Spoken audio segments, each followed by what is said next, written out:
ನಮಸ್ಕಾರ.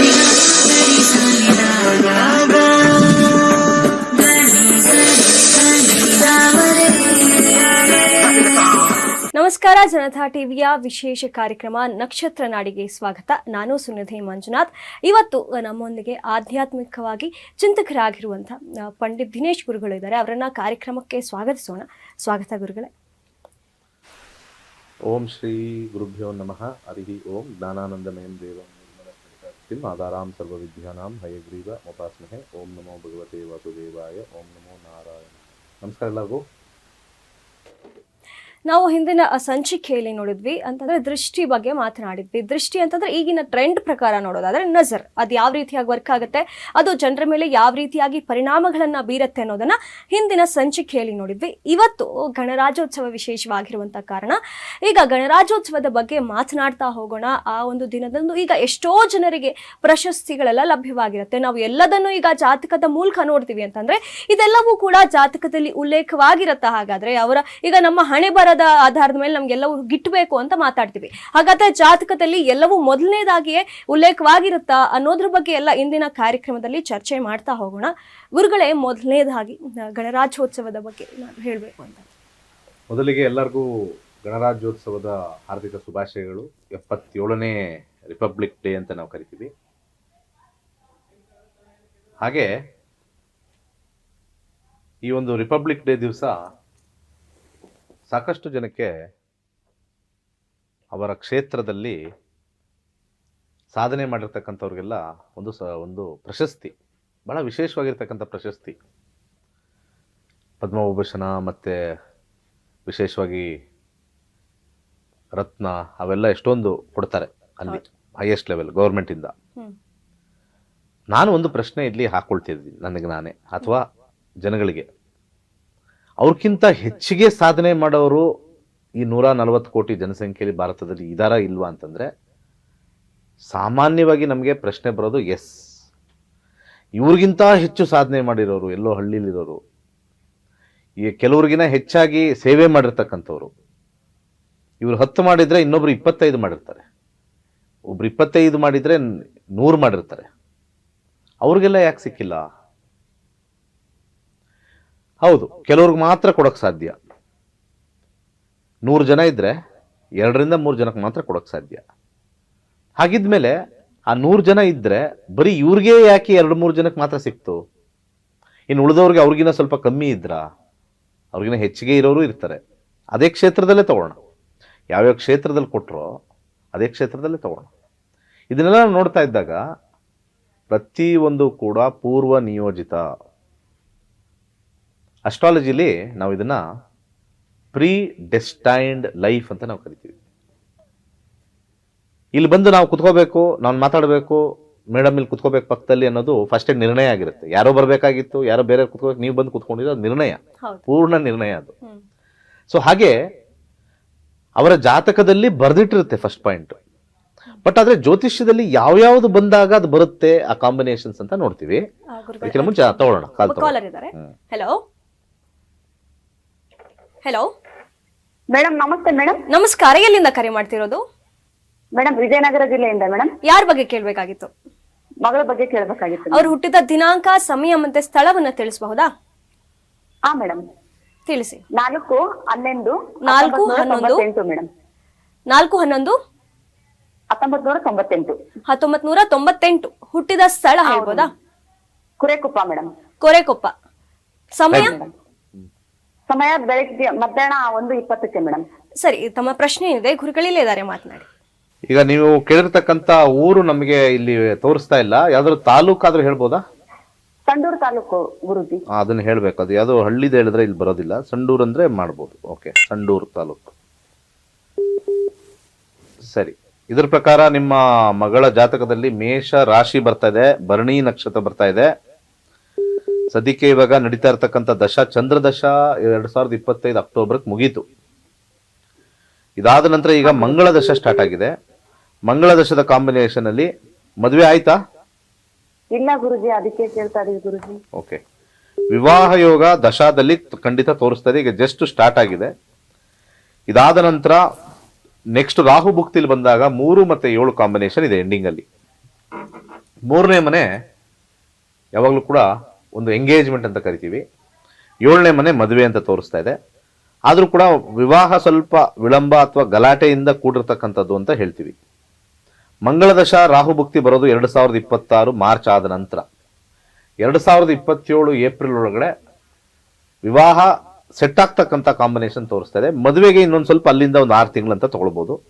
ರಾಹು ಆದಮೇಲೆ ಗುರು ಬಂದಾಗ ಸ್ವಲ್ಪ. ಆದರೂ ವೈವಾಹಿಕ ಜೀವನದಲ್ಲಿ ಜಾತಕ ವಿಶ್ಲೇಷಣೆ ಮಾಡಿ ನೋಡಿ, ಇವರ ಜಾತಕದಲ್ಲಿ ಸ್ವಲ್ಪ ಸಾಧಾರಣವಾಗಿರ್ತಕ್ಕಂಥ ಕಾಂಬಿನೇಷನ್ನು ಅಲ್ಲಲ್ಲಿ ತೋರಿಸ್ತಾ ಇದೆ. ಅಂದರೆ ಪೂರ್ಣವಾಗಿ ಏನು ಪ್ರಾಬ್ಲಮ್ಮು ಇಲ್ಲ ಅಥವಾ ಪೂರ್ಣವಾಗಿ ಅಪೂರ್ಣವಾಗೂ ಇಲ್ಲ ಅಂತ ಹೇಳಿ ಬರ್ತಕ್ಕಂಥ ಕಾಂಬಿನೇಷನ್.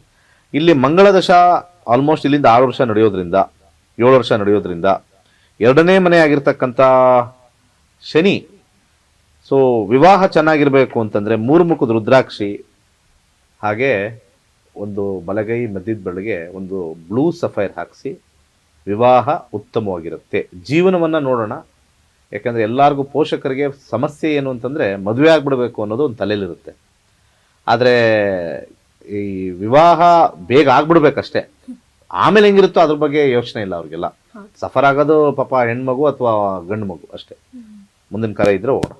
ಧನ್ಯವಾದಗಳು ಕರೆ ಮಾಡಿದ್ದಕ್ಕೆ. ತಮಗೂ ಇದೇ ರೀತಿಯಾಗಿ ಏನಾದರೂ ಪ್ರಶ್ನೆಗಳಿದ್ರೆ ಗುರುಗಳನ್ನ ನೇರವಾಗಿ ಭೇಟಿ ಮಾಡಬೇಕು ಅಂತಂದ್ರೆ ಮೇಲೆ ಗುರುಗಳ ನಂಬರ್ ಡಿಸ್ಪ್ಲೇ ಆಗ್ತಾ ಇದೆ, ಅದಕ್ಕೆ ಕರೆ ಮಾಡಿ ಗುರುಗಳನ್ನ ನೇರವಾಗಿ ಭೇಟಿ ಮಾಡಿ. ಗುರುಗಳೇ ಮತ್ತೊಬ್ಬ ಕಾಲರ್ ವೇಟ್ ಮಾಡ್ತಿದ್ದಾರೆ. ಹೆಲೋ, ಹಲೋ, ನಮಸ್ಕಾರ. ಎಲ್ಲಿಂದ ಕರೆ ಮಾಡ್ತಿರೋದು? ಬೆಂಗಳೂರಿಂದ ಮೇಡಮ್. ಯಾರ ಬಗ್ಗೆ ಕೇಳ್ಬೇಕಾಗಿತ್ತು? ನಾವು ಮನೆ ಕಟ್ಬೇಕು, ಅದಕ್ಕೆ ಕೇಳ್ಬೇಕಿತ್ತು. ಪ್ರಶ್ನಾಶಾಸ್ತ್ರ ಮೇಡಮ್. ಹೌದಾ, 1 ಸರಿ, to ಗುರುಗಳೇ ಹೇಳಿದ್ದಾರೆ 249 ಮಾತನಾಡಿ. 1ರಿಂದ 249 ಒಂದು ಸಂಖ್ಯೆ ಹೇಳಿ. 55. 55. ಓಕೆ, ನಮಸ್ತೆ ಗುರುಜಿ. ನಮಸ್ಕಾರಮ್ಮ. 55 4ನೇ ಕಸ್ಪ್ ಅಂತ ನೋಡ್ತೀವಿ. ರೂಲಿಂಗ್ ಪ್ಲಾನೆಟ್ ಅಲ್ಲಿ 7 3 7 ಬಂದಿದೆ. 4ನೇ ಕಸ್ಪು ಏನು ಹೇಳುತ್ತೆ ಅಂತ ನೋಡೋಣ. ಪ್ರಶ್ನಾಶಾಸ್ತ್ರದಲ್ಲಿ 1 1 7 ಗುರು ಮತ್ತೆ ಬುಧ ಬಂದಿದೆ. ಸೊ ನೀವು ಮನೆ ಕಟ್ಟಬೇಕು ಅಂತಂದ್ರೆ ಅಲ್ಲಿ ಏನಾದ್ರು ಸ್ವಲ್ಪ ಕಮರ್ಷಿಯಲ್ ಮಾಡಬೇಕು ಅಂತಿದ್ದೀರಾ? ಇಲ್ಲ, ಹಳ್ಳಿಲಿ ಮನೆ ಹಳ್ಳಿಲ? ಅಷ್ಟೇ ಕಟ್ಬೇಕು ಅಂತಿದ್ವಿ. ಅಂಗಡಿ ಮಾಡ್ಬೇಕು, ಟೈಲರ್ ಶಾಪ್ ಇದೆ ನಮ್ದು. ಅಂಗಡಿ ಮಾಡ್ಬಿಟ್ಟು ಟೈಲರ್ ಇಲ್ಲ ಅಂದ್ರೆ ಮತ್ತೆ ಅಂಗಡಿ ಮತ್ತೆ ಟೈಲರ್ ಶಾಪ್ ಎಲ್ಲ ಹೇಳ್ತಾ ಇದ್ರಿ ಈಗ? ಟೈಲರ್ ಶಾಪ್ ಇವಾಗ ಬೆಂಗಳೂರ್ಲೇ ಇದೆ, ಬಟ್ ನಮ್ಮ ಊರ್ ಹಾಸನ್ನು. ಅಲ್ಲಿ ಹಳ್ಳಿ ಮನೆ ಮಾಡ್ಬೇಕು ಅಂತ, ಅಲ್ಲಿ ಹಳೆ ಮನೆ. ಓಕೆ. ಅದಕ್ಕೆ ಊರಲ್ಲಿ ಮನೆ ಕಟ್ಬೇಕು, ಅದು ಬಿದೋಗ್ತಿದೆ ಅದಕ್ಕೆ. ಸೊ ಅಲ್ಲಿ ಯಾರು ವಾಸ ಮಾಡ್ತಾರೆ? ಇವಾಗ ಯಾರು ಇಲ್ಲ, ಬಟ್ ಹಬ್ಬ ಮಾಡೋದಕ್ಕೆ ಹೋಗೋದಕ್ಕೆ ಬರೋದಕ್ಕೆಲ್ಲ ಊರಲ್ಲಿ ಮನೆ ಬೇಕು ಅದಕ್ಕೆ. ಸರಿ, ಓಕೆ. ಇಲ್ಲಿ ನಾನು ದಶಾಭುಕ್ತಿ ಸಮಯವನ್ನ ನೋಡ್ತೀನಿ. ಕೇತು 2026 ಇದೆ. 2025ರಿಂದ 26 ಬುಧನಲ್ಲಿ ಮಂಗಳ. ಜೂನ್ ಜುಲೈಯಲ್ಲಿ ನೀವು ಅಲ್ಲಿ ಕಟ್ಟಕ್ಕೆ ಶುರು ಮಾಡ್ತೀರಾ ಈ ವರ್ಷ. ಅರ್ಥ ಆಯ್ತಾ? ಡಿಸೆಂಬರ್ ಒಳಗಡೆ ಚಿಕ್ಕ ಮನೆ ಅಂತಂದ್ರೆ ಡಿಸೆಂಬರ್ ಒಳಗೆ ಕಂಪ್ಲೀಟ್ ಆಗುತ್ತೆ. ಯಾವುದೇ ರೀತಿಯ ಒಂದು ಏನಂತಾರೆ ಅಡಚಣೆಗಳು ಬರೋದಿಲ್ಲ. ಇನ್ ಕೇಸ್ ಬಂದ್ರೆ ಬಾಳೆಹಣ್ಣನ್ನ ದಾನ ಮಾಡಿ ಖಂಡಿತ ಒಳ್ಳೇದಾಗುತ್ತೆ. ನಾವು ಜ್ಯೋತಿಷ್ಯ ಕಲಿತೀವಿ. ಈ 111ನೇ ಬ್ಯಾಚ್ ಬರ್ತಾ ಇದೆ, ಫೆಬ್ರವರಿ 10ನೇ ತಾರೀಕು. ಯಾರು ಮದುವೆ ಆಗ್ತಾ ಇಲ್ಲ ಅಂತಂದ್ರು. ಯಾವಾಗ ಆಗತ್ತೆ ಅಂತ. ಮದುವೆ ಅಂತೂ ಆಗುತ್ತೆ. 1 ವರ್ಷ ಹಿಂದೆ ಆಗ್ಬೋದ್ರಿ, 1 ವರ್ಷ ಮುಂದೆ ಆಗ್ಬೋದ್ರಿ. ಯಾರನ್ನ ಸೆಲೆಕ್ಟ್ ಮಾಡಬೇಕು ಅಂತ ಹೇಳಿ ಲಕ್ಷಾಂತರ ರೂಪಾಯಿ ಖರ್ಚು ಮಾಡ್ತಾರೆ ಮದುವೆಗೆ. ಹೌದು. ನಮ್ಮ ಕ್ಲಾಸ್ ಕಲ್ತ್ಕೊಂಡ್ರೆ 7,000 ರೂಪಾಯಲ್ಲಿ ಜೀವನವನ್ನು ಚೇಂಜ್ ಮಾಡ್ಕೋಬಹುದು. ನಿಮ್ಮ ಜೀವನ ಚೇಂಜ್ ಆಗ್ಬೇಕಾ? 7,000 ರೂಪಾಯಲ್ಲಿ ಜ್ಯೋತಿಷ್ಯ ಕಲೀರಿ.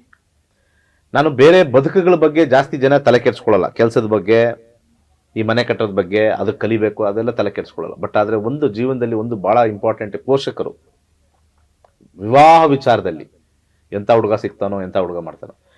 ಫಾರ್ ಎಕ್ಸಾಂಪಲ್ ಇವನ್ ಲವ್ ಆಗಿರಲಿ, ಲವ್ ಆಗಿದ್ರು ಕೂಡ ಭಯ. ಎಷ್ಟೋ ಲವ್ ಕೇಸಸ್ 2 ವರ್ಷದಲ್ಲೇ ಡಿವೋರ್ಸ್ಗೆ ಹೋಗಿದೆ.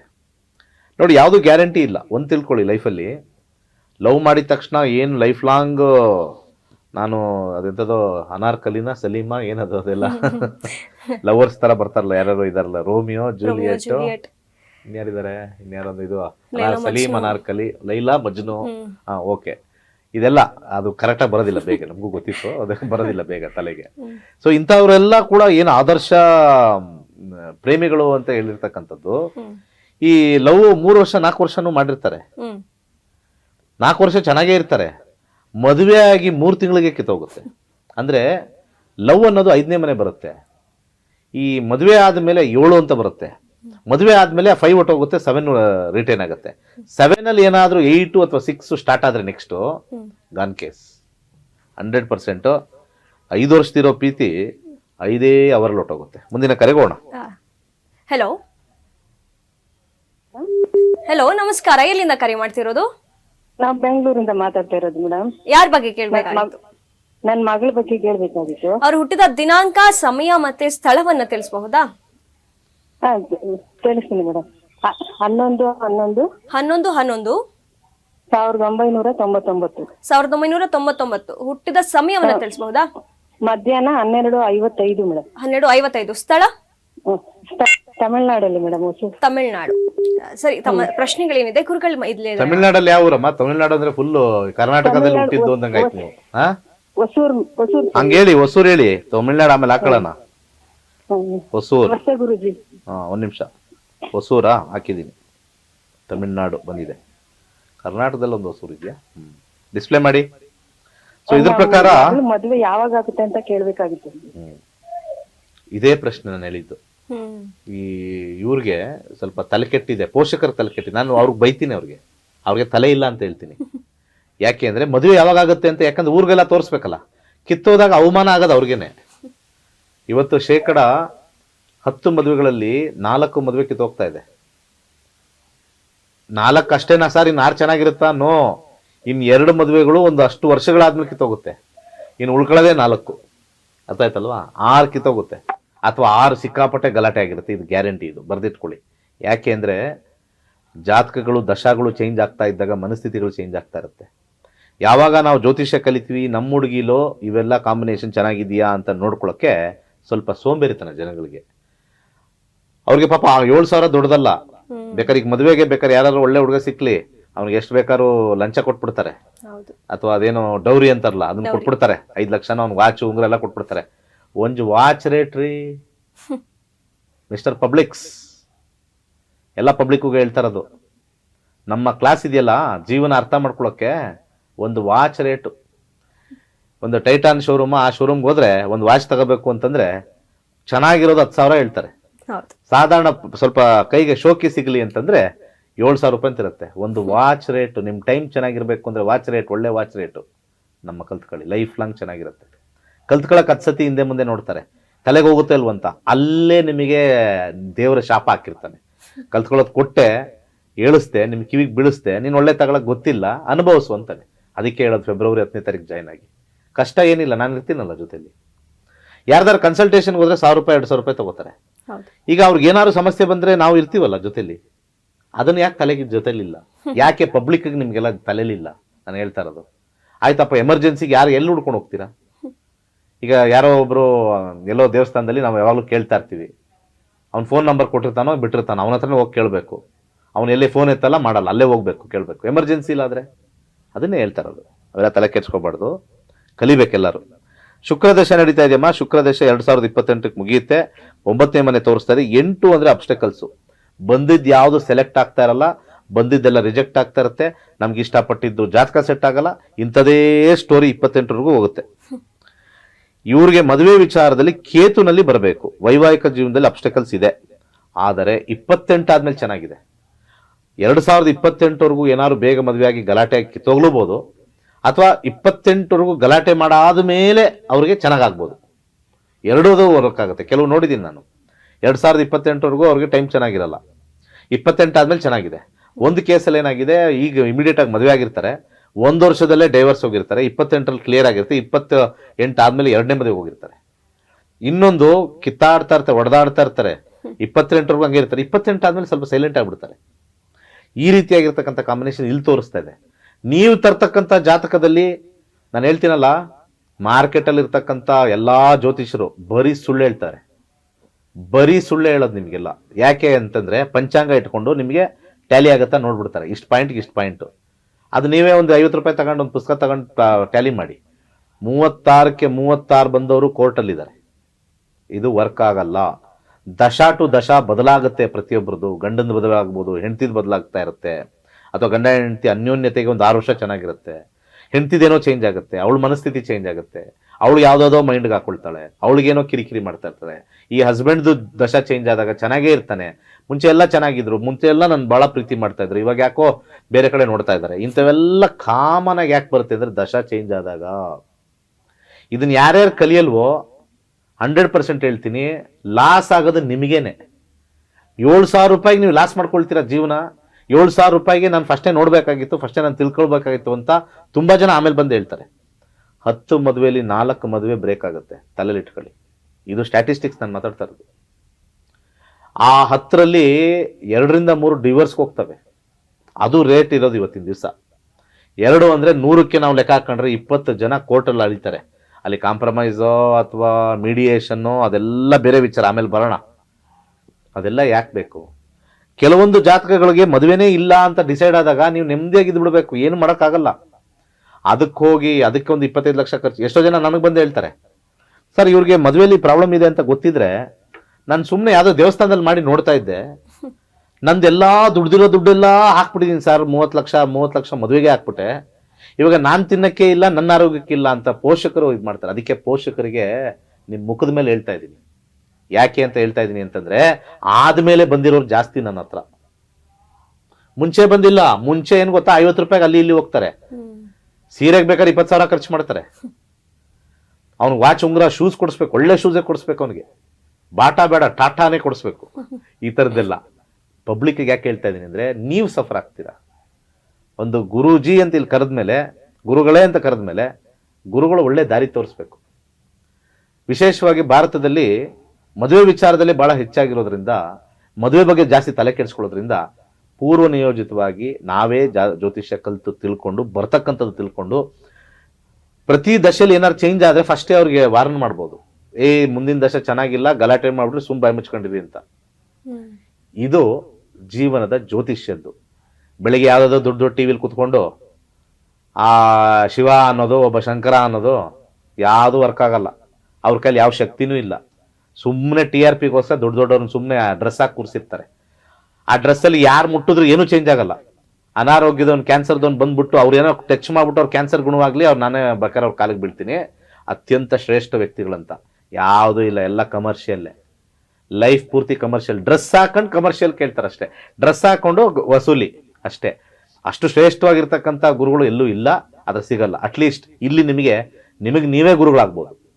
ನಿಮ್ಮ ಜೀವನಕ್ಕೆ ನೀವೇ ಗುರುಗಳಾಗಿ. ಒಳ್ಳೆಯದಾಗಲಿ. ಕಾರ್ಯಕ್ರಮ ಮುಂದುವರಿಯುತ್ತದೆ ಒಂದು ಪುಟ್ಟ ವಿರಾಮದ ನಂತರ. ಎಲ್ಲರಿಗೂ ನಮಸ್ಕಾರ. ವೈಜ್ಞಾನಿಕ ತಂತ್ರಜ್ಞಾನವನ್ನು ಒಳಗೊಂಡಿರುವ ನಕ್ಷತ್ರ ನಾಡಿ ಜ್ಯೋತಿಷ್ಯ ತರಗತಿಗಳಿಗೆ ಸುಸ್ವಾಗತ.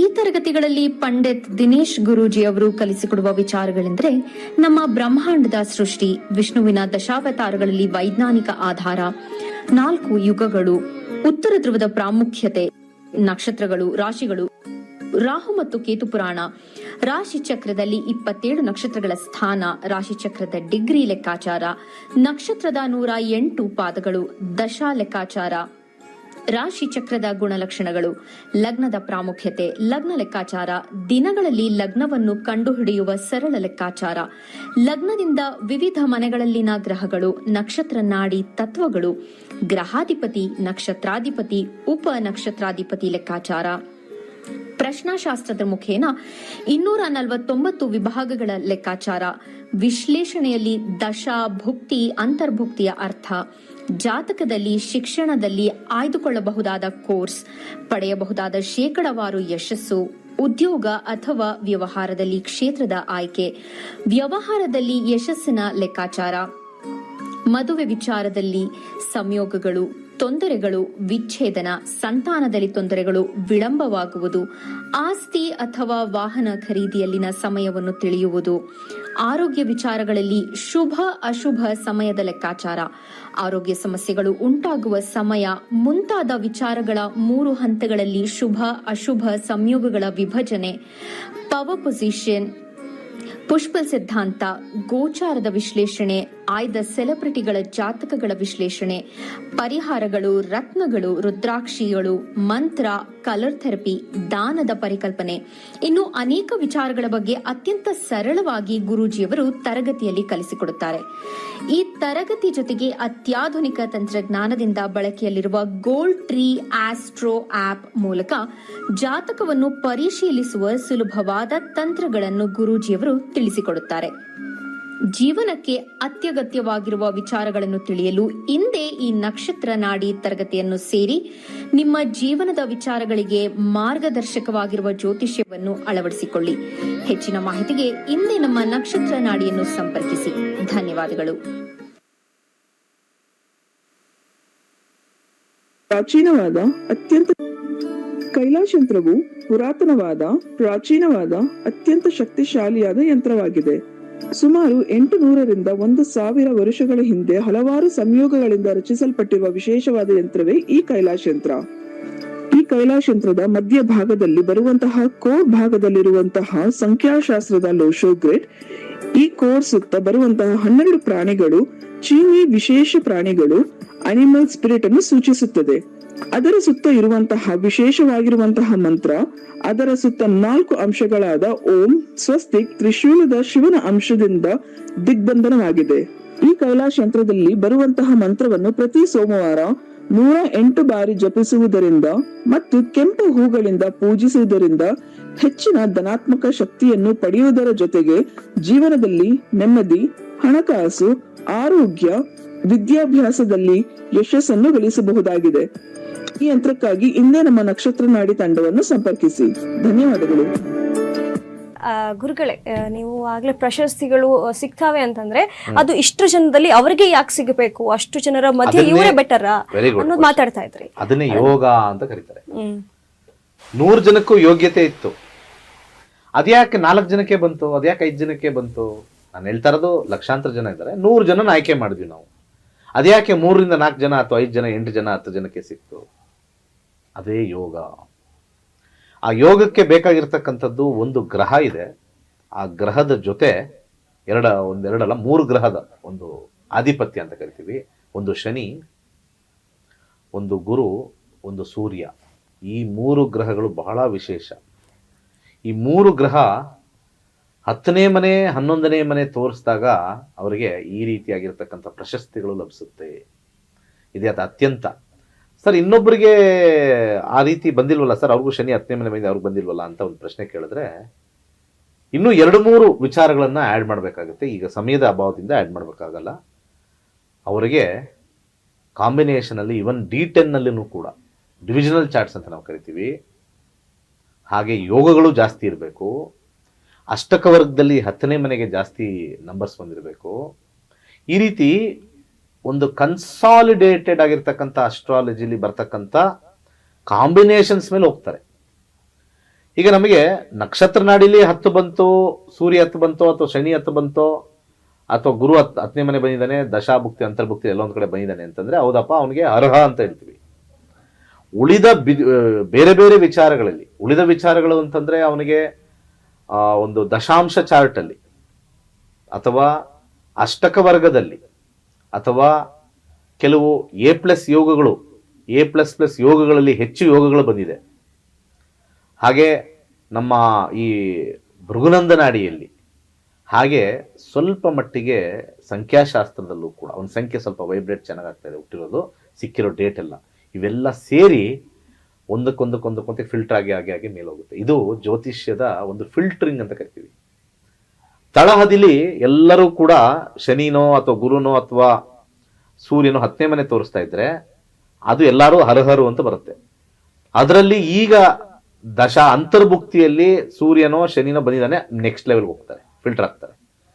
ಅದರಲ್ಲಿ ವಿಶೇಷವಾಗಿ ಸಬ್ಲಾರ್ಡ್ ಉಪನಕ್ಷತ್ರದಲ್ಲಿ ಸೂರ್ಯ ಮತ್ತೆ ಶನಿ ಮತ್ತೆ ಗುರು ಬಂದಿದ್ದಾನೆ, ಅಲ್ಲಿ ಫಿಲ್ಟರ್ ಆಗ್ತಾರೆ. ಫಿಲ್ಟರ್ ಆಗಿ ಹೋಗ್ತಾರೆ. ನೆಕ್ಸ್ಟ್ ಅಷ್ಟಕ ವರ್ಗದಲ್ಲಿ ಒಳ್ಳೆ ಪಾಯಿಂಟ್ಸ್ ಬಿದ್ದ ಅಲ್ಲಿ ಫಿಲ್ಟರ್ ಆಗ್ತಾರೆ. ಯೋಗಗಳು ಜಾಸ್ತಿ ಆಗ್ತದೆ, ಅಲ್ಲಿ ಫಿಲ್ಟರ್ ಆಗ್ತಾರೆ. ಫಿಲ್ಟರ್ ಆಗ್ತಾ ಮೇಲೆ ಹೋಗ್ತಾರೆ. ನಾವು ಹೇಗೆ ಇಲ್ಲಿ ಒಂದು ಸಂಸ್ಥೆನ ನಡೆಸ್ತೀವಲ್ಲ, ಯಾರು ಚೆನ್ನಾಗಿ ಕೆಲಸ ಮಾಡ್ತಾರೆ ಅವ್ರಿಗೆ ಒಂದು ಆ ಕೆಲಸ ಕೊಡೋದು, ಯಾರು ಕೆಲಸ ಮಾಡ್ತಾ ಅವ್ರಿಗೆ ಅಪ್ಲಿಫ್ಟ್ಮೆಂಟ್ ಕೊಡೋದು, ಚೆನ್ನಾಗಿ ಮಾಡಿರೋ ರಿವಾರ್ಡ್ ಕೊಡೋದು, ಇವೆಲ್ಲವೂ ಕೂಡ ನಮ್ಮ ಅಲ್ಲಿ ಮೇಲ್ಗಡೆ ಇರ್ತಕ್ಕಂಥ ಭಗವಂತನ ಲೀಲೆಯಲ್ಲೂ ನಡೀತಾ ಇರುತ್ತೆ. ಅದಕ್ಕೆ ಎಲ್ಲಾರ್ಗೂ ಸಿಗಲ್ಲ, ಕೆಲವ್ರಿಗೆ ಮಾತ್ರ ನೋಡ್ಕೊಂಡು ಅವ್ರ ಕರ್ಮಾನುಸಾರ. ಕರ್ಮ ಅಂದ್ರೇನೆ ಅದು ಕೆಲಸ. ಅದಕ್ಕೆ ನಮಗೆ ಏನೇನು ರಿಸಲ್ಟ್ ಸಿಗುತ್ತೆ ಅಂದ್ರೆ ಕರ್ಮಾನುಸಾರವಾಗಿ ಸಿಗುತ್ತೆ, ಅದನ್ನ ತಲೆಯಲ್ಲಿ ಇಟ್ಕೋಬೇಕು. ಓಕೆ, ಕರೆ ತಗೊಳ್ಳೋಣ. ಹೆಲೋ ಹೆಲೋ ಹೆಲೋ ಕರೆ ಕರೆ ಕಟ್ ಆಗಿದೆಯಾ? ಹಾ, ಸರಿ, ಓಕೆ. ಅದಕ್ಕೆ ನಮಗೆ ಮೇಲೆ ಫಿಲ್ಟರ್ ಆಗ್ತಾ ಆಗ್ತಾ ಆಗ್ತಾ ಆಗ್ತಾ ಆಗ್ತಾ ಆಗ್ತಾ ನಮಗೆ ಅದು ಜಡಿ ಹಿಡಿದಂಗೆ ಈ ಕಲ್ಲುಗಳೆಲ್ಲ ಹಾಕ್ಬಿಟ್ಟು ಜಡಿ ಹಿಡಿತಾ ಇರ್ತೀವಿ. ಸಣ್ಣ ಸಣ್ಣದೆಲ್ಲ ಜೊಳ್ಳು ಗಿಳ್ಳು ಎಲ್ಲ ಬಿದೋಗ್ತಾ ಇರ್ತವೆ. ಅವರೆಲ್ಲ ಹರು ಅಂತ ಬಂದು ಕೂತಿರ್ತಾರಲ್ಲಿ. ಅಲ್ಲಾಡ್ಸ ಗಟ್ಟಿ, ಎಲ್ಲಾದ್ರಲ್ಲೂ ಗಟ್ಟಿಯಾಗಿ ಲಾಸ್ಟ್ ಅಲ್ಲಿ ಒಂದಷ್ಟು ಗಟ್ಟಿಗಳಲ್ಲಿ ಕೂತ್ಕೊಳ್ತವೆ. ಆ ಗಟ್ಟಿಗಳೇ ಈ ಒಂದು ಅವಾರ್ಡ್ಗೆ ಅರ್ಹರು. ನಮ್ಮಲ್ಲಿದೆಯಾ? ಇದ್ರೆ ಸಿಗುತ್ತೆ, ಇಲ್ಲ ಅಂದ್ರೆ ಸಿಗಲ್ಲ ಅಷ್ಟೇ. ಜ್ಯೋತಿಷ್ಯದಲ್ಲಿ ನಾವು ಪರಿಹಾರ ಮಾಡಿಕೊಂಡು ಯಾಕೆ ಜ್ಯೋತಿಷ್ಯರು ಯಾಕೆ ಪೂಜೆ ಪುನಸ್ಕಾರಗಳು ಮಾಡ್ಕೊಂಡು ಯಾಕೆ ಅವಾರ್ಡ್ ತಗೋಬಾರ್ದು? ಯಾಕೆ ಪದ್ಮಭೂಷಣ ಪದ್ಮವಿಭೂಷಣ ಯಾಕೆ ತಗೋಬಾರ್ದು? ಸುಮ್ಮನೆ ಎಲ್ಲ ನನ್ನ ಜೀವನ ಚೆನ್ನಾಗೈತಿ ಗುರುಜಿಯಿಂದ ಅವ್ರು ಯಾರ ಜೀವನ ಸರಿಯಾಗಿ ಮಾಡೋಕ್ಕಾಗಲ್ಲ. ಸಮಯ ಬಂದಿದೆ, ಇಂಥ ಸಮಯಕ್ಕಾಗತ್ತೆ ಅಂತ ಹೇಳೋನೇ ಜ್ಯೋತಿಷ್ಯ. ಆ ಜ್ಯೋತಿಷಿ ಸಮಯವನ್ನು ಹೇಳ್ತಕ್ಕಂಥ ಜ್ಯೋತಿಷ್ಯರ ಹತ್ರ ಹೋಗ್ಬೇಕೆ ಹೊರತು ನೀನು ಹಂಗ್ ಮಾಡ್ಬಿಡು, ಪೂಜೆ ಮಾಡ್ಬಿಡು, ದೇವ್ರು ನಿಮ್ಗೆ ಹೊಲದು ಬಿಡ್ತಾನೆ, ಅಲ್ಲಿ ಕಾಯ್ಕೊಂಡ್ ಕೂತಿರ್ತಾನೆ ಹಿಂಗೆ ಇಟ್ಕೊಂಡು. ದೇವ್ರು ಕಾಯ್ಕೊಂಡ್ ಕೂತಿರ್ತಾನೆ ಹಿಂಗೆ. ನೀನ್ ನನ್ನ ಕಾಯಿ ಹೊಡಿ, ನೀನ್ ನನ್ಗೆ ನಮಸ್ಕಾರ ಮಾಡು, ನಿನ್ಗೆ ಇಮಿಡಿಯೇಟ್ ಆಗಿ ಕೊಡ್ತೀನಿ. ಅದೇನು ಲಂಚಾವತಾರನ? ಅದು ಸ್ವಲ್ಪ ತಲೆಗೆ ಇಟ್ಕೋಬೇಕು. ಎಲ್ಲ ಪಬ್ಲಿಕ್ ಅವರು ಸ್ವಲ್ಪ ತಲೆಯಲ್ಲಿ ಮೆದ್ದಿಲ್ಬೇಕು. ದೇವಸ್ಥಾನಕ್ಕೆ ಹೋಗಿ ಬರೋದು ನೆಮ್ಮದಿಗೆ, ದೇವಸ್ಥಾನಕ್ಕೆ ಹೋಗಿ ಬರೋದು ನಮ್ಮ ಸಂಪ್ರದಾಯಕ್ಕೆ, ದೇವಸ್ಥಾನ ಹೋಗಿ ಬರೋದು ನಮ್ಮ ಪರಂಪರೆಗೆ. ದೇವರು ನಮ್ಗೆಲ್ಲ ಕೊಟ್ಬಿಡ್ತಾನೆ ಹೋಗಿ ಬಂದ್ರೆ. ನಾನು ಎಷ್ಟು ದೇವರುಗಳು ಮುಕ್ಕುದ್, ಕೆಲವು ಹೆಂಗಸರುಗಳು ಇರ್ತಾರೆ, ಮಹಿಳೆಯರು ಮನೇಲಿ ಕೂತಿರ್ತಾರೆ, ಅಯ್ಯೋ ನಾನು ಬೆಳಿಗ್ಗೆ ಒಂದು ದೇವಸ್ಥಾನಕ್ಕೆ ಹೋದೆ, ಗಣಪತಿ ದೇವಸ್ಥಾನಕ್ಕೆ ಹೋದೆ, ಸಾಯಂಕಾಲ ಒಂದು ಲಕ್ಷ್ಮೀ ದೇವಸ್ಥಾನಕ್ಕೆ ಹೋದೆ, ನಾಳೆ ಬೆಳಿಗ್ಗೆ. ಅಷ್ಟು ದೇವ್ರುಗಳಿಗೆ ಹೋದ್ರೆ ಅವ್ರಿಗೆ ಕನ್ಫ್ಯೂಷನ್. ಅಷ್ಟು ದೇವ್ರಿಗೆ ಹೋದ್ರೆ ಅವ್ರಿಗೆ ಕನ್ಫ್ಯೂಷನ್. ನಿನ್ನೆ ಈ ಅಮ್ಮ ಈ ಗಣಪತಿ ದೇವಸ್ಥಾನಕ್ಕೆ ಹೋಗಿದ್ದೆ, ಇವತ್ತು ಇಲ್ಲಿ ಬಂದವಳೆ, ನಾಳೆ ಅಲ್ಲಿ ಹೋಗ್ತಾಳೆ. ಯಾವ ದೇವ್ರನ್ನು ಸರಿಯಾಗಿ ನೆಟ್ಟಿಗಿಟ್ಕೊಂಡಿಲ್ಲ ಈ ಅಮ್ಮ ಅಲ್ವಾ? ಸೊ ಅದಕ್ಕೆ ಒಂದು ಭಗವಂತ ಎಲ್ಲಿ ಕೂತ್ಕೊಳ್ತಾನೆ ಅಲ್ಲೇ ಬರ್ತಾನೆ ಅಂತ ಎಷ್ಟು ಜನ ಹೇಳಿದ್ದಾರೆ. ರಾಘವೇಂದ್ರ ಸ್ವಾಮಿಗಳು ಹೇಳಿದ್ದಾರೆ, ರಾಜ್ಕುಮಾರ್ ಅವ್ರ ಹಾಡಲ್ಲಿ ಎಷ್ಟು ಹೇಳಿದ್ದಾರೆ. ಎಲ್ಲಿ ಭಕ್ತ ಇರ್ತಾನೋ ಅಲ್ಲೇ ದೇವ್ರ ಪ್ರತ್ಯಕ್ಷ ಆಗ್ತಾನೆ. ಹಂಗಿರ್ಬೇಕಾದ್ರೆ ಯಾಕೆ ನೀವೆಲ್ಲ ಹೆಂಗಸರು ಓಡೋಗ್ತಾ ಇರ್ತೀರಾ? ಹೋಗ್ಬೇಕು, ಸಮಾಧಾನ. ಅತಿ ಮಾಡಿದಾಗ ರಿವರ್ಸ್ ಹೊಡಿಯುತ್ತೆ. ತುಂಬಾ ದೇವ್ರ ಪೂಜೆ ಮಾಡಿರೋರೆಲ್ಲ ಹೊಡ್ಸ್ಕೊಂಡಿದ್ದಾರೆ ನನ್ನ ಅನುಭವದಲ್ಲಿ.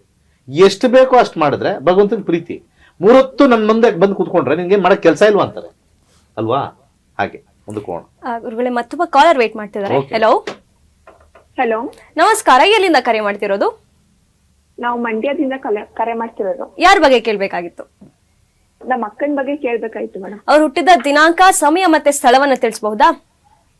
ಹೌದು, 19/4/2001. 19/4/2001. ಸಮಯ ಬೆಳಗಿನ ಜಾವ 3:15. 3:15. ಹುಟ್ಟಿದ ಸ್ಥಳವನ್ನ ತಿಳಿಸಬಹುದಾ? ಮಂಡ್ಯ. ಮಂಡ್ಯದಲ್ಲಿ ಯಾವ ಜಾಗ ಅಂತ ಪರ್ಟಿಕ್ಯುಲರ್ ಆಗಿ? ಸಿಟಿನೇ ಇರುತ್ತೆ. ಇಲ್ಲ, ಅಷ್ಟೇ, ಮಂಡ್ಯ ನಗರ. ಸರಿ, ತಮ್ಮ ಪ್ರಶ್ನೆ ಏನಿದೆ? ಗುರುಗಳು ಇಲ್ಲಿದ್ದಾರೆ, ಮಾತನಾಡಿ. ಸರಿ, ಶತಭಿಷ ನಕ್ಷತ್ರದಲ್ಲಿ ಹುಟ್ಟಿದ್ದಾರೆ, ಕುಂಭ ಲಗ್ನ, ಕುಂಭ ರಾಶಿ. ಸದ್ಯಕ್ಕೆ ಇವಾಗ ದಶ ನಡೀತಾ ಇರೋದು 2029ವರೆಗೂ ಗುರುದಶ ನಡೀತಾ ಇರುತ್ತೆ. ಸೊ 12ನೇ ಮನೆ ಬಂದಿರತಕ್ಕಂಥದ್ದು ಸ್ವಲ್ಪ ವಿಶೇಷವಾಗಿ ಸ್ವಲ್ಪ ಒಳ್ಳೇದು ಇದೆ, ತುಂಬಾ ಕೆಟ್ಟದ್ದು ಇದೆ. ಏನ್ ಕಾಂಬಿನೇಷನ್, ಏನ್ ಕೇಳ್ಬೇಕು? ಗುರುಜಿ, ನಮ್ಮ ಅಕ್ಕನಿಗೆ ಮದ್ವೆ ಆಯ್ತಲ್ಲ, ಅದಕ್ಕೆ ಮದ್ವೆ ಯಾವಾಗ ಏನ್ ಓದಿದ್ದಾರೆ? ಹೇಳ್ಬೇಕಾಯ್ತದೆ. 10th ಅಷ್ಟೇ ಗುರುಜಿ ಅವರು ಓದಿರೋದು. 10th ಓದಿರೋದು. ಯಾವಾಗ ಇಲ್ಲಿ 12ನೇ ಮನೆ ಬರುತ್ತೆ, ಇಲ್ಲಿ 12ನೇ ಮನೆ ಬಂದಾಗ ವಿವಾಹ ಸ್ವಲ್ಪ ಅಷ್ಟು ಚೆನ್ನಾಗಿರಲ್ಲ. ಯಾಕಂದ್ರೆ 12ನೇ ಮನೆ ತುಂಬಾ ಸ್ವಲ್ಪ ಕಷ್ಟಕರವಾಗಿರ್ತಕ್ಕಂಥದ್ದು. ಸೆಟ್ ಆಗದೆ ಕಷ್ಟ. 12 6 ಇದ್ರೆ ಮಾತುಕತೆ ಆಗಬಹುದು, ಅದೇ ಕ್ಯಾನ್ಸಲ್ ಆಗ್ತಾ ಇರುತ್ತೆ. ಅರ್ಥ ಆಯ್ತಾ? ಏನಮ್ಮ? ಹೌದು, ಮಾತುಕತೆ ಹೋಗುತ್ತೆ, ಅಲ್ಲೇ ಕ್ಯಾನ್ಸಲ್ ಆಗುತ್ತೆ ಗುರುಜಿ. ಹೌದು, ಆ ಕಾರಣಕ್ಕೋಸ್ಕರ ನಾನು ಏನ್ ಸಜೆಸ್ಟ್ ಮಾಡ್ತೀನಿ ಅಂದ್ರೆ, ಈಗ ನಡೀತಾ ಇರ್ತಕ್ಕಂಥ ಚಂದ್ರಭುಕ್ತಿಲೂ ಕೂಡ ಯೋಗ ಇಲ್ಲ. ಆದ್ರೆ ಇವ್ರಿಗೆ ದಶಾದಲ್ಲಿ 2029ವರೆಗೂ ಹೀಗೆ ನಡೀತಾ ಇರುತ್ತೆ. ಅಂತರ್ಭುಕ್ತಿಯಲ್ಲಿ ಮಾತ್ರ ನಾನು ಸಜೆಷನ್ ಕೊಡ್ತಕ್ಕಂಥದ್ದು. ಈಗ ನಡೀತಾ ಇರ್ತಕ್ಕಂಥ ಗುರುದಶದಲ್ಲಿ ಬರ್ತಕ್ಕಂಥದ್ದು 2026 ಜೂನ್ ಮುಗಿದ ಮೇಲೆ ಮಂಗಳ ಬರುತ್ತೆ. ಮಂಗಳನಲ್ಲಿ ಅಂಡರ್ಗ್ರೌಂಡ್ ಅಲ್ಲಿ 2-11 ಬರ್ತಾ ಇದೆ. ಕಷ್ಟದಿಂದ ಆಗುತ್ತೆ ಜೂನ್ ಆದ ಮೇಲೆ. ವೈವಾಹಿಕ ಜೀವನ ಸ್ವಲ್ಪ ಕಷ್ಟಕರವಾಗಿರೋದ್ರಿಂದ ಜಾತಕನ ಸೈಡ್ಗಿಟ್ಟು ಹುಡುಗ ಹುಡುಗಿ ಹೆಚ್ಚಾಗಿ ಮಾತಾಡಿ ಅವರು ಓಕೆ ಅಂದರೆ ಮಾತ್ರ ಮಾಡಬೇಕು, ಇಲ್ಲ ಅಂದರೆ ಬೇಡ. ಇದು ಹಿರಿಯರು ನಿರ್ಣಯ ಆಗ್ತಕ್ಕಂಥ ಜಾತಕವಲ್ಲ, ಗಂಡ ಹೆಂಡತಿ ನಿರ್ಣಯ ಮಾಡ್ತಕ್ಕಂಥ ಜಾತಕ. ಜಾತಕದಲ್ಲಿ ಕೆಲವು ಹಿರಿಯರ ಯೋಗ ಅಂತ ಬರುತ್ತೆ, ಒಂದು ಗಾಂಧರ್ವ ಯೋಗ ಅಂತ ಬರುತ್ತೆ, ಇನ್ನು ಕಿನ್ಪುರುಷ ಯೋಗ ಅಂತ ಬರುತ್ತೆ. ಅನೇಕ ಯೋಗಗಳು ನಾವು ಶಾಸ್ತ್ರದಲ್ಲಿ ಕಲ್ತಿರ್ತಕ್ಕಂಥದ್ದು. ಇಲ್ಲಿ ನಾವು 12ನೇ ಮನೆ ಬಂದಾಗ ಇವರಿಬ್ಬರು ಗಾಂಧರ್ವ ವಿವಾಹ ಅಂತ ಕರೀತಾರೆ. ಅಂದರೆ ಮಾತಾಡಿ ಇಚ್ಛೆ ಪಟ್ಟು ನಾವು ಚೆನ್ನಾಗಿರ್ತೀವಿ, ನಿಮ್ಮ ಅನಿಸಿಕೆ ಏನು ಅಂತ. ಇವತ್ತಿನ ದಿವಸ ಎಲ್ಲರೂ ಗಾಂಧರ್ವ ವಿವಾದ ಮಾಡ್ಕೋತಾರೆ ಇಂಡೈರೆಕ್ಟ್ ಆಗಿ. ಹೇಗೆ ಅಂದರೆ ಗಂಡ ಹೆಂಡತಿ ಎಲ್ಲ ಒಪ್ಕೊಂಡ್ಬಿಡ್ತಾರ, ನೀವು ಇಬ್ರು ಮಾತಾಡ್ಕೊಂಡು ಹೋಗಿ ಅಂತಾರೆ. ಅಲ್ಲಿ ಮಾತಾಡ್ಬೇಕಾದ್ರೆ ಇವ್ರು ಏನು ಮಾತಾಡ್ತಾರೆ, ನಿನ್ಗೆ ಸಂಬಳ, ನಿನ್ಗೆ ಗಿಂಬಳ. ಹಾಯ್, ಆ ದೊಡ್ಡವ್ರು ಹಿರಿಯರು ಇರ್ತಾರಲ್ಲ, ಸ್ವಲ್ಪ ಹೇಳ್ ಕಳಿಸ್ರಿ ಏನ್ ಮಾತಾಡ್ಬೇಕು ಅಂತ, ಜೀವನದಲ್ಲಿ ಏನ್ ಇಂಪಾರ್ಟೆಂಟ್ ಅಂತ ನೋಡ್ರಿ. ಹುಡುಗಿ ಹತ್ರ ಹೋಗಿನ ಮುಂಚೆ, ಹುಡುಗನ ಹತ್ರ ಹೋಗಿನ ಮುಂಚೆ ಅವ್ನು ಯಾವ ಕಂಪನಿ, ಏನ್ ಸ್ಯಾಲ್ರಿ ಅಂತ ಎಲ್ಲ ತಂದೆ ತಾಯಿ ವಿಚಾರಿಸ್ಕೊಂಡಿರ್ತಾರಲ್ವಾ ಹೆಚ್ಚು ಕಮ್ಮಿ. ಅಲ್ಲಿ ಹೋದ್ಮೇಲೆ ನನ್ ಚೆನ್ನಾಗಿ ನೋಡ್ಕೋತೀಯಾ, ನನ್ ಬೈತೀಯಾ ನೀನು, ನನ್ ಹೊಡಿತೀಯಾ, ಸ್ಯಾಡಿಸ್ಟಾ ನೀನು, ಆಮೇಲೆ ಜಮೀರ್ ಅಮರ್ತಾರೆ ದೇವ್ರು ಒಳ್ಳೇದ್ ಮಾಡ್ತದ, ಹಂಗ್ ಬಂದ್ಬಿಡ್ತದ ಅದು. ಸೊ ದಯವಿಟ್ಟು ಎಲ್ಲರ ತಲೆಯಲ್ಲಿ ಅಕ್ಕಲಿರ್ಲಿ, ಜೀವನ ಚೆನ್ನಾಗಿಲ್ಲ, ಕಲಿಯುಗ ವರ್ಸ್ಟು, ಅರ್ಥ ಆಯ್ತಾ? ತಂದೆ ತಾಯಿಗಳೇ ಜಗಳಾಡ್ತಾರೆ, ಅಕ್ಕ ತಂಗಿರೇ ಜಗಳಾಡ್ತಾರೆ, ಅಣ್ಣ ತಮ್ಮಂದ್ರೆ ಜಗಳಾಡ್ತಾರೆ. ಅಂಥದ್ರಲ್ಲಿ ಎಲ್ಲೋ ಬಂದಿರೋದು ಯಾವುದೋ ಬೇರೆ ಕಡೆಯಿಂದ ಪ್ರಾಣಿ ತಗೊಂಡ್ಬಂದಿರ್ತೀರ. ಆ ಪ್ರಾಣಿ ಚೆನ್ನಾಗಿರ್ಬೇಕು ಅಂದ್ರೆ ಫಸ್ಟ್ ಚೆನ್ನಾಗಿ ಮಾತಾಡಿ ಬಾಂಧವ್ಯ ಬೆಳೆಸ್ಕೊಳ್ಳಿ. ನಾನು ಒಂದೇ ಒಂದು ಮಾತು ಎಲ್ಲರಿಗೂ, ಎಲ್ಲ ಹುಡುಗ ಹುಡುಗಿ ನೋಡೋಕೆ ಒಂದೇ ಒಂದು ಹೇಳ್ತೀನಿ, ಒಂದೇ ಒಂದು ಮಾತು. ಅಲ್ಲಿ ನಿಮ್ಮ ಮಾತುಕತೆ ಡಿಸ್ಕಷನಲ್ಲಿ ಬೈದಾಡೋದು, ಒಡೆದಾಡೋದು, ಅನುಮಾನ ಪಡೋದು ಇದೆಲ್ಲ ಮಾಡಬೇಡಿ ಅಂತ ಅವ್ರಿಗೆ ತಪ್ಪಾದರೂ ಕೂಡ ನಾನು ಕೇಳಿದ್ರೆ ಸಾರಿ ನೀನು ಕೇಳು, ನೀನು ತಪ್ಪಾಡಿದ್ರೆ ನಂಗೆ ಸಾರಿ, ಇಮ್ಮಿಡಿಯೇಟ್ ಬೇಗ, ಅದು ಜಾಸ್ತಿ ಹೇಳ್ಕೊಂಡು ಹೋಗ್ಬಾರ್ದು ಅಂತ ಇದನ್ನು ಮಾತಾಡಬೇಕು. ಹುಡುಗ ಹುಡುಗಿ ಮಾತಾಡ್ಕೊತಾರೆ. ಅಲ್ಲೇನು ನೀನು ಯಾವಾಗ US ಹೋಗ್ತೀಯಾ, ನೀನು ಯಾವಾಗ ಅಮೇರಿಕಕ್ಕೆ ಹೋಗ್ತೀಯಾ, ಹಾಗೆ ಹೋಗೋ ಟೈಮ್ ಬಂದರೆ ಹೋಗೇ ಹೋಗ್ತಾರ್ರಿ. ನಿಮ್ಮನ್ನು ಚೆನ್ನಾಗಿ ನೋಡ್ಕೊಳ್ಳೋದನ್ನ ನೋಡ್ಕೊಳ್ಳಿ ಫಸ್ಟು. ನಿಮಗೆಲ್ಲ ಈ ಯಂಗ್ಸ್ಟರ್ಸ್ಗೆ ಬುದ್ಧಿ ಇಲ್ಲ, ದೊಡ್ಡವ್ರಿಗೆ ಇನ್ನೂ ಬುದ್ಧಿ ಇಲ್ಲ. ಅವ್ರಿಗಾರ ಪಾಪ ಬುದ್ಧಿ ಇಲ್ಲ, ಏನು ಕೇಳಬೇಕು ಗೊತ್ತಾಗಲ್ಲ. ದೊಡ್ಡವ್ರಿಗಂತೂ ಇತಿ ಬುದ್ಧಿ ಇಲ್ಲ. ಅವ್ರಿಗೆ ಟ್ರೈನ್ ಮಾಡಬೇಕು. ಏನು ಕೇಳಬೇಕು ಅಂದರೆ ಜೀವನದ ಬಗ್ಗೆ ಕೇಳಬೇಕು, ಜೀವನದ ಮೌಲ್ಯಗಳ ಬಗ್ಗೆ ಕೇಳಬೇಕು, ಕ್ಯಾರೆಕ್ಟರ್ ಬಗ್ಗೆ ಕೇಳಬೇಕು. ಚೆನ್ನಾಗಿ ನೋಡ್ಕೋತೀಯ, ನಾನು ಮದುವೆ ಆದಮೇಲೆ ಅಷ್ಟೇ ಫೈನಲ್ ಅದು ಅಂತ ನೋಡ್ಕೋಬೇಕು ಅಂತ ಬರಬೇಕು. ಚೆನ್ನಾಗಿ ಮಾತಾಡ್ತೀಯ, ಚೆನ್ನಾಗಿ ನೋಡ್ಕೊಳ್ತೀಯ, ಬೈಯಲ್ವಾ, ನನಗೆಲ್ಲಾನು ಹೆಲ್ಪ್ ಮಾಡ್ತೀಯಾ, ನಾನು ಮಾಡೋ ಕೆಲಸಕ್ಕೆ, ನಿನಗೇನು ಬೇಕು ಹೇಳು. ಅದು ಗಿವ್ ಅಂಡ್ ಟೇಕ್ ಇರಬೇಕು. Not only give, not only take, ಇದು ಗಿವ್ ಟೇಕ್ ಇರಬೇಕು. ಒಳ್ಳೆದಾಗಲಿ. ಗುರುಗಳೇ, ಇಷ್ಟು ಹೊತ್ತು ನಮ್ಮೊಂದಿಗೆ ಕಾರ್ಯಕ್ರಮದಲ್ಲಿ ಭಾಗಿಯಾಗಿ ನಮ್ಮೆಲ್ಲ ಪ್ರಶ್ನೆಗಳಿಗೆ ಹಾಗೆ ನಮ್ಮ ವೀಕ್ಷಕರ ಪ್ರಶ್ನೆಗಳಿಗೆ, ಅವರ ಸಮಸ್ಯೆಗಳಿಗೆ ಪರಿಹಾರವನ್ನು ಸೂಚಿಸೋದಕ್ಕೆ ತಮಗೆ ಧನ್ಯವಾದಗಳು. ಸರ್ವೇ ಜನ ಸುಖಿನೋ ಭವಂತು. ನೋಡಿದ್ರಲ್ಲ ವೀಕ್ಷಕರೇ, ಇದಾಗಿತ್ತು ಇವತ್ತಿನ ವಿಶೇಷ ನಕ್ಷತ್ರ ನಾಡಿ. ನೋಡ್ತಾ ಇರಿ ಜನತಾ ಟಿವಿ, ಸದಾ ಜನಪರ.